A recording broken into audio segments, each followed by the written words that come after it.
I gotta understand everything we're happening in our life. Sometimes it's not easy, sometimes we fail, but we have to move on, cause eventually you will see everything we're blessing them up, pile up. Yes, that's right. Yeah. Pile up. And we now style up. No matter how the people pile up. No, I love powder. You understand? Nice. Definitely, we are reaping the fruit from the seeds that we sow. Whatever the seeds may be, the blessings are definitely piling up indeed. The sound of Elaine, the singer, kickstarting our Monday morning with some good energy. Yes. Monday. Good morning. How are you? I'm very well, thank you. How You look are like you have the other work today. Yeah. Dennis, you're gonna hop on my fender. Let me see you. I say, other TV work. You're gonna hop on my fender. White up with that because like, I'm here to serve you. Oh my God! Eh? But you know, it's a part of the duty, right? Style evolution. Thank you so much. Yes. You know, we're evolving because we're working. So you know, I left from St. Elizabeth straight here. Okay. So you know how it is. You know what time it is. Okay. You understand? The blessing them a pile up, right? And so I want to send a special Monday morning to everybody in the Breadbasket Parish of Jamaica, St. Elizabeth. Things are going. Listen to me. Things are going. Activity are going at St. Elizabeth. Love it. Last evening, Dennis, Independence Park came alive courtesy of CB Foods. It was the CB Pan Championships 2024. Yes. And a young lady by the name of Totlin McDonald from St. Thomas is the champion for 2024. Listen, it was so electrifying and the people came out in droves. I was surprised and it just, to me, it helped to galvanize the strength, the resilience, the tenacity of the people who come from Senti. I also want to take this opportunity to big up the MP for, you know, the area, right? The Honorable Floyd Green, right? It was such a wonderful. What should I eat? Hey. Ding dong, my baby father. I love him loads. It was awesome. Rondell Positive was there. Performed. He did an excellent set. Joshua performed as well. Lali performed. Christopher Martin shut the place down. It was epic. It was absolutely amazing. And of course, the Dancing King, Ding Dong, left no crumbs. A blonde wig you go? Yeah, blonde settings. From you got blonde wig, me know it's a serious business. It's time for the headlines. Fresh from her tiki time out. Take a tiki time out. One and only. Oh my God. Tigless Maximus Marines. How are you? Listen, I have a quick report. So, you know, I took a few days, you know, just a little 1 and 2 days. You know, recoup. Sick. Oh, God. You know, for the entire time that I've been away, I've been in bed on medication, on antibiotics. Wow. 100 educators finished key literacy training in a major boost for early childhood education. 100 educators have just completed a significant literacy training program. The Read Right from the Start project promises to impact how literacy is taught in Jamaica. Nice, that's a win. I like that. I like that. I have the utmost respect for teachers, you know. It takes so much patience and time to invest in other people's children. And for me, I think teaching is like a special calling. It's not supposed to be something that you just jump into. And I really like this because it means that our Jamaican children will get better attention, so they're not just passing through the system and then coming out at the end not equipped as they should be. So congratulations, and I really like it. I feel very strongly, particularly about targeting early childhood education, because in so many ways, if we fail, it is the foundation. And absolutely. And I always say, big up to the Miss Cherry and Miss Blossom and Auntie Dassa in the various communities from times gone by. They meant well, but they were not trained, they were not qualified, and they were not able to lay the appropriate foundation. And so many people got off to a start that was not the best possible start, which is why, like, for me, I said, I'm going to become a parent. I'm going to pay what I need to pay to lay the proper foundation. Yes. Because too often we see people who, I'm just not good at math, or I'm just not good at the literacy language type subjects, and it's just not me. And really, what happened is you got off to a bad start. True. You had a bad experience, and you've just never recovered from it. And so if we can improve the ways in which we teach literacy, and now I want to see a similar program for numeracy, like improving that foundational pedagogy then, so that we can ensure that every picnic in Jamaica gets off to the right start. Nice. In every it's so community. Vital. So vital. On the mark, get set, go. Let's do it. So I'm it. encouraged by it, and I want to see more.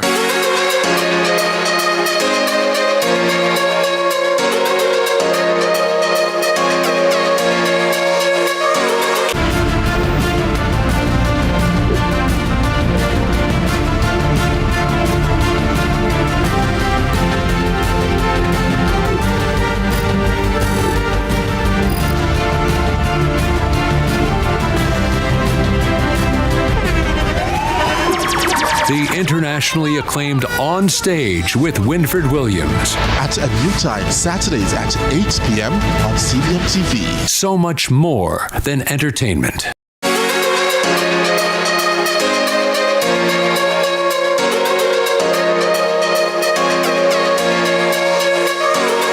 Whenever time I have to talk about anything financial, about children, I get excited as a parent. Yes. Because we are not responsible for how we came into this world. We have no responsibility for that. But the lives that we create, we have a responsibility, Dennis and Miss Kitty, and to all our viewers, how it is that we set them up for success. Absolutely. How we send them out in this world is our responsibility. So the question, when should you start to open an account for your child, your children? When should you start? No. I'm saying that no, because persons who are watching this morning, their kids are at different stages and phases of their lives. Yes. Some are a couple months old, some are 1, some are 15, some are 10, 9. So there's no age group when to start, but start now if you have not yet started. So from newborn to about age 17, there are different accounts, different benefits for your children, and I want you to understand this morning.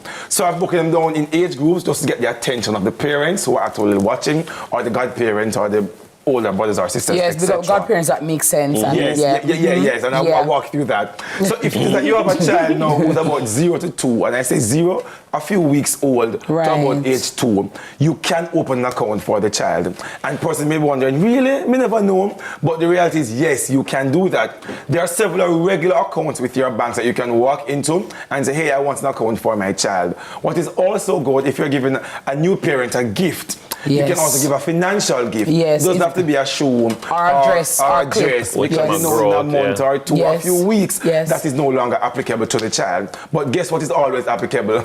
Money is always applicable to the child. So visit your bank, credit union, etc. to ask for a regular account for your child 0 to 2 years old. What is also good for your child at that age group as well is to start a long-term tertiary saving account for your child.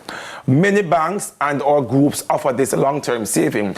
I looked at last week to tell you the rising cost of education. Yes. And I like how the Money Masterclass is flowing over the last few weeks. You look at education, the cost, and then we're jumping down into this now, where the child can actually contribute. And the parent as well. Education, you know, that 20 or 15 years is going to be expensive. Some of these plans that I mentioned last week will allow you to start saving from now. So when the child reaches 18, money is there for education. If you have children between the ages of 3 to 12, many of you know there are school accounts or starter accounts that the banks or credit unions will call it. So in most cases, these bank accounts have no minimum balance fees, and there are no withdrawal here and there fees on the child account, because they want to encourage the children to do what? Start saving from now.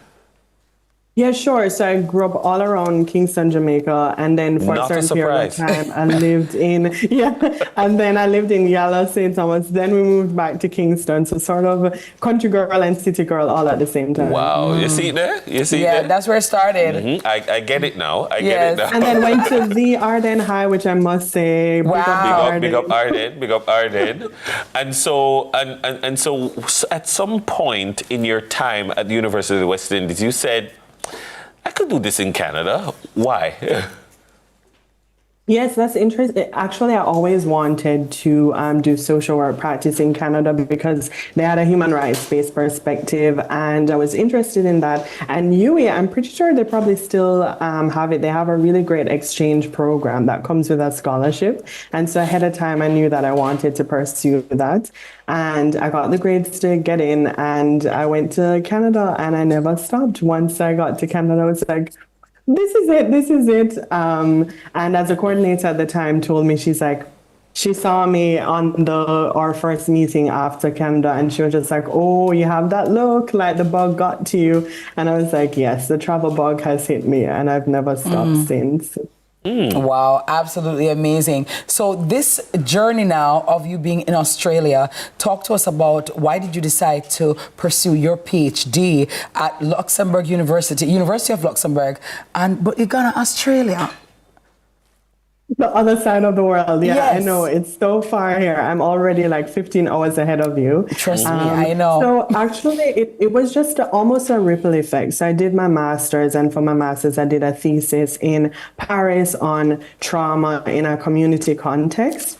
And I said, if I ever end up doing a PhD one day, I would love to like continue that topic. And so I ended up like looking for PhD programs, and I found a really great supportive program in Luxembourg. And I had already lived in Europe for 4 years. So it wasn't too much of a big like change or jump for me to decide to do that.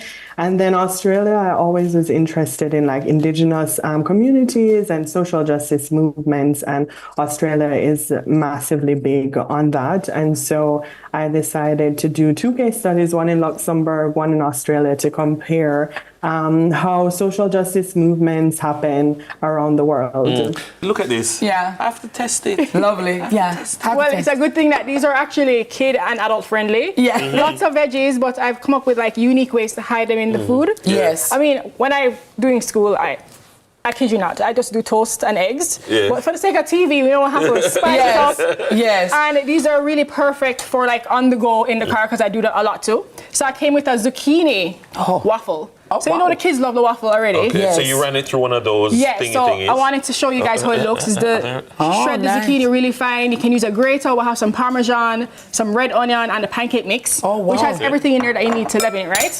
We're gonna add some cheddar cheese over here, Oh, nice. and then you just add a little water. You can mix the pancake mix first, and then add the ingredients, and you just mix. It's that simple. That have As a you can buzz. I see. feel like I would have tried this. This needs a little more mix to kind of hold everything together. Right. So you can eyeball it. Just have fun with it. The mix is very stable. This one I'm using is Better Cracker. Okay. This brand, but you can use any brand that you like. So a quick mix. It's gonna be thick. And Like usually, that? chef, when you say quick, what time are we talking about? You can have this done in 5 minutes. You put this in the waffle iron. You go and get ready. There's a little more water if it looks too thick, Yes. and then you're gonna add it to the waffle iron. Just What if like I don't this. have a waffle iron? Come here, Jamaica, I have Dutch pot in my house. Just the pancake then. Just do it flat. Drop it in the pan with a little oil. And this looks good to me. Open the waffle iron. It's hot.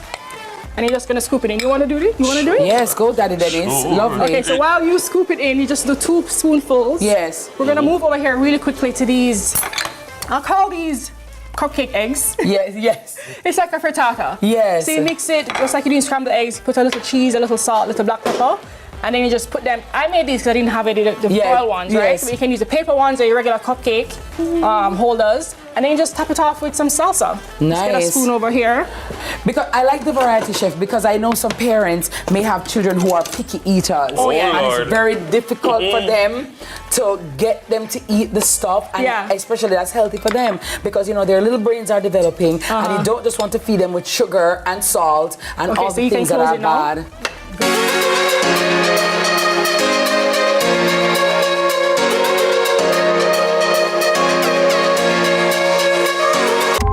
Five-star restaurant over here.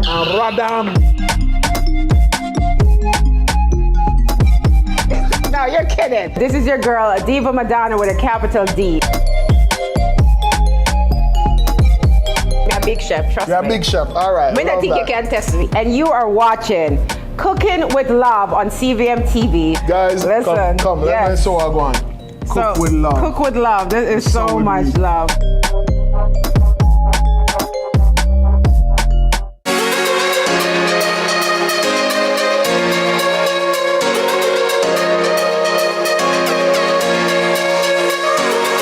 So if we can see the first image to begin with.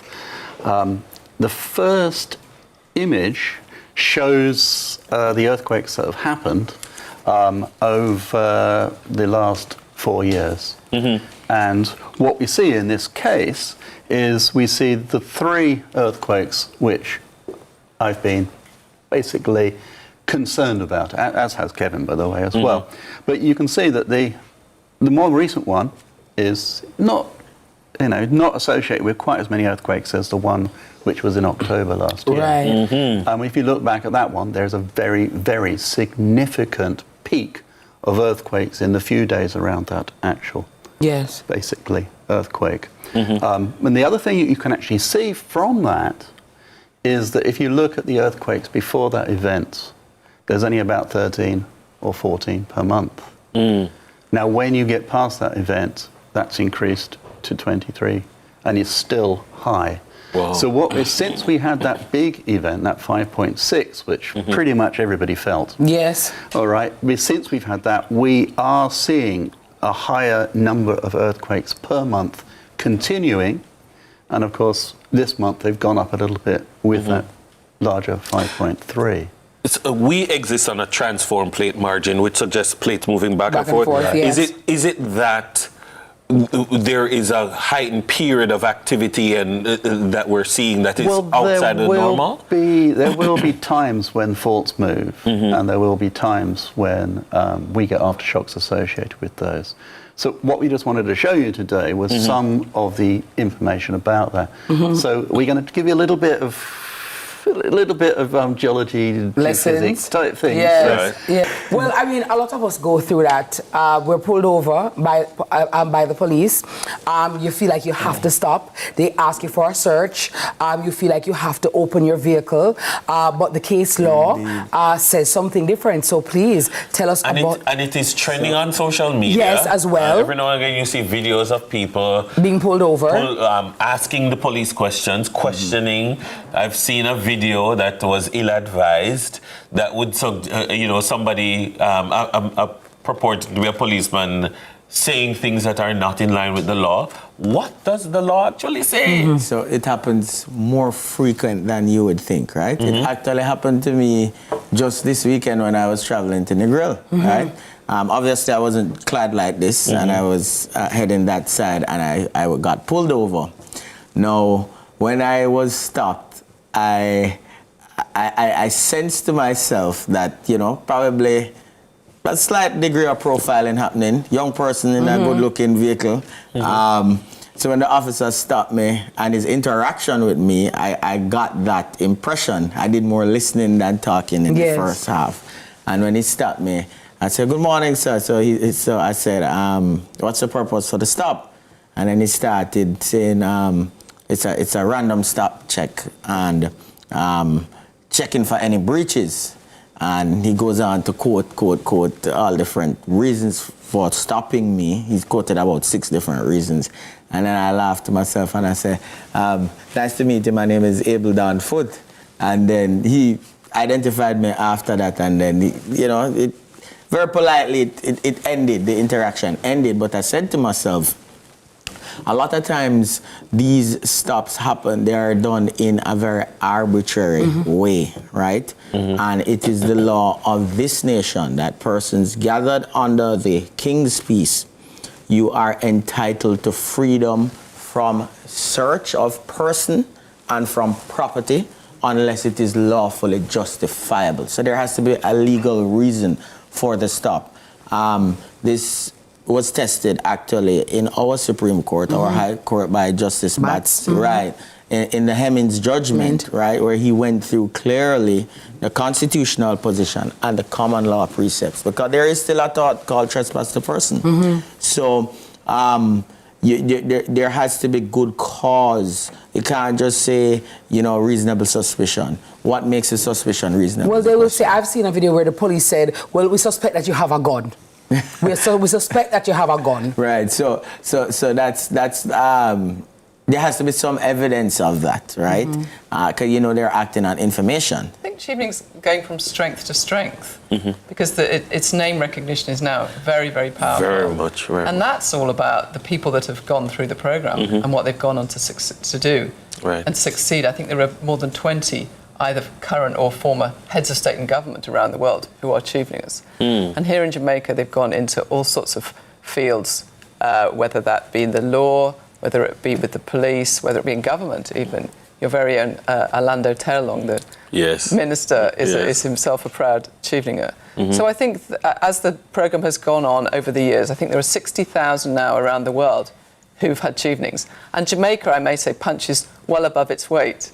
Because we were talking about this earlier, there are over 300 Jamaican Chevening scholars, as you mentioned. And you know, for a country the size of Jamaica, that's astonishing and really remarkable. And it's a bit like your Olympic record. You know, there are far more medals per capita than most other countries, and it's the same with Chevening.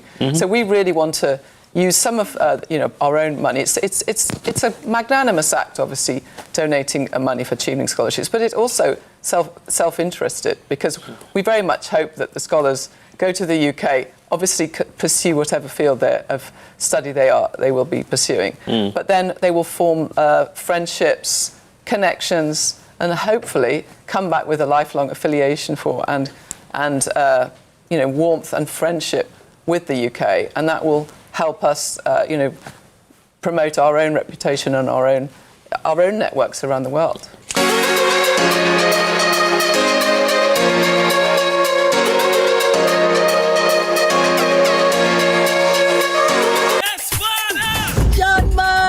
Celine, what going? We can't say we're a friend now. Celine. We have to take on the road. Yeah, man, we have to take on the same way.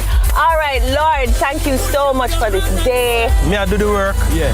And the people them accept it. Clarendon, Mandeville. But now we get to go into the inner city of Kingston. I can't wait to learn more as we go across Jamaica into different churches to understand what they do.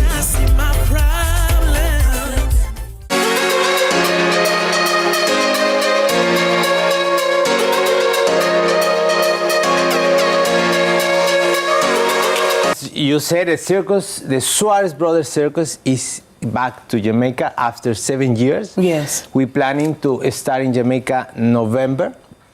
And we're going to be in a tour in all the island. As always, we do it. Yes. You know, we go to different cities in the island. So this is the next step is, you know, in our tour is Jamaica. We came in just now, we are in Trinidad. And we're planning to be sometime in November. Okay, lovely. Well, after a 7-year hiatus, I would gather that you have new things that you're coming to show us and share with us. What's new? What's the new Suarez Brothers Circus looking like? Okay. And what new showpieces you have? Well, as every time that we have a tour, we change our show. Yes. So this time we have different performers, different attractions. One of them is the strongest man of her. They have a different Guinness records.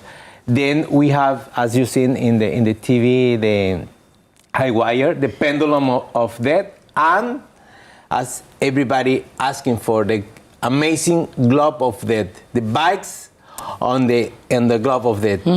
So that's one of the biggest attraction this time. Wow. You know, the circus is near and dear to the hearts of so many Jamaicans.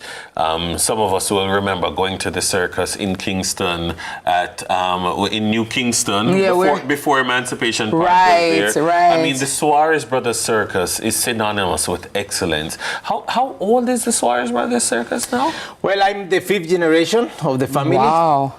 We have 152 years. Wow. Right. And this is a tradition for the family, you know. And we're planning to continue to Jamaica for a long more time. Yeah. For a long time, I think around the 70s or the 80s. Wow. It's part of our tour, you know, in the Caribbean. Always we make a stop in Jamaica, and always we are really well received. Yeah. That's how we call it a wrap for today on this Monday morning. Thank you very much for spending your morning with us. Thanks for choosing Sunrise. We hope that you enjoyed the show. We surely did. Yes, and I also wanted to say, Dennis, I want to say it earlier, but I know that, JPS, the company, has come under a lot of fire. And, them get both. Oh, yeah, and you have to hold them accountable. Right. But I would also like to say thanks to all the hardworking men and women who are out there chopping down the trees, moving the poles, climbing these tall poles, reinstalling the lights. Supervisors asking persons to go beyond the call of and duty. And to leave also their families to come out to restore our electricity. Yeah. So I just wanted to honor and to big up and to support and to say thank you to all those hardworking men and women at JPS who come out and go above and beyond so that we can have our electricity restored. Thanks to all of you. Some only from Kingston got some part on one place, and so it really must be said. So, big ups, and I wish for you all a wonderful day. Now, if you missed out on anything or you just want to rewatch your favorite segments, we've got you covered right here on our YouTube channel. We have you on CVMTV, and for all the fun stuff in between, we are definitely on Instagram at Sunrise CVM and at CVM_television. And remember, kindness is karma. So be kind to yourself and be kind to each other. Be the blessing that you want to see. And again, big up the whole of St. Elizabeth, Black River Independence Park yesterday, CB Foods, absolutely amazing. Thank you guys for all you do. And to all our true and loyal fans and viewers, thank you for your patronage. Them say, and every pan knock, you forgot about that pan that could have worked. That one pan could have worked. Jerk chicken in a grill up on your pot, in your pot. They had a thing yesterday. But it was a wonderful time. I would just say big up the whole of Jamaica and big up all Jamaicans across the world. And I loved our diaspora link up this morning. It was a nice vibe. Yeah, I like her. And I'm looking forward to whoever know her and got her, big up. Yeah, that's good. And it was great to be with you again for another morning. Always. Real friend. Have a great day. Real friend. That's right. You know what I'm saying? Friendship now, and have a great day, guys. Take care and keep it locked right here to CVM. Mwah. So go and live righteous, although it's hard. You will get your reward. Reaping fruit from these seeds I sow on this journey.